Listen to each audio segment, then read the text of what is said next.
This is filamentous fungi, and it can potentially help us reduce a big waste problem in an eco-friendly way. It's all about cells, which we don't see. And from 1 micron up to 10 microns, they all have different shapes. And fungi, maybe one of the most beautiful one. The fungi's normal diet is sugar, but scientists have now discovered that it can also eat saturated fat. The industry came to us and asked if we can use animal fat material to feed to the fungi, and they can convert it into another type of fat, which is higher quality. Norelia is dealing with all the rest raw materials of the Norwegian meat and egg industry. So that means that all this surplus fat comes to us. A growing population and increased demand for meat has created a new waste problem. Consumers in Norway alone eat 53 kilograms of meat every year, and they are picky about fat. Consumers are wanting more and more lean meat, and also the government is very preoccupied with reducing the amount of saturated fat, which is something that animal fat has quite a high proportion of. That means that this fat needs to find an alternative use.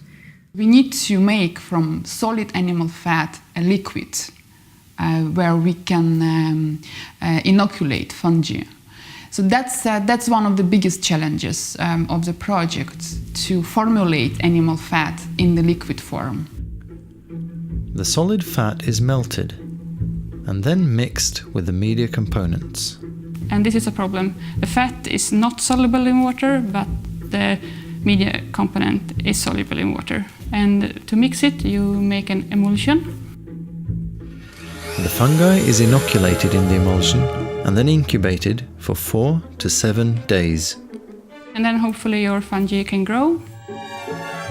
After that, you analyze the biomass to see how much biomass is produced and how much lipid they produce, and what's the fatty acid profile of the lipids. At the beginning, we didn't believe that it will work, because usually fungi eat glucose, and we replaced the glucose with animal fat.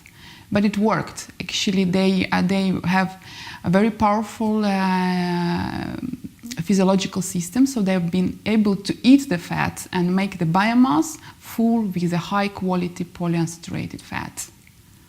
My main task is to extract the lipids from fungal biomass, and I use different solvents. And I wish to find solvents that are more environmentally friendly and better to extract the lipids inside the biomass in a better way. Both scientists and industry believe there is a great potential in the LipoFungi project. For Norelia, it's very important that we use all the rest raw materials or plus products in the best way possible. So currently for fat, we do not have the optimal application, and we think that this project might give that to us. Also, the process as well as the products that come out from it look very promising. So Norelia is definitely having a focus on potentially implementing this in the future. And the uniqueness of these fungi is that they are not only storing this fat in their cells, but they also transforming this fat from saturated to unsaturated fat. So that's the uniqueness, but the main principle is the same as with us. If we eat a lot of fat, we become fat.